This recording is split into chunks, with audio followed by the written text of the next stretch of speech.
Alright, so when we're doing a pipe on our shake, we can do the sandwich method. So what you're going to do is you're going to first find your hole where your pipe is. Go ahead and cut around that pipe. Then take our caulking. Go ahead and put caulking around that pipe. Then bring my pipe jack over the top into that caulking. Then we can come back with either a full panel or a partial panel as long as it covers my pipe jack. And then we're going to go ahead and cut that out, and we're going to sandwich the pipe jack into that panel.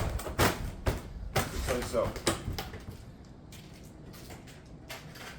Then we'll come back and just fasten the panels as normal.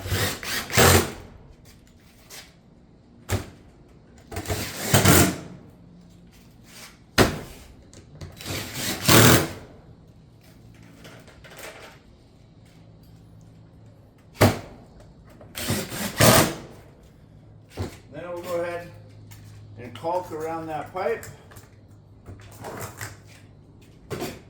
And then use our touch-up kit to go ahead and put the sprinkles on that caulking.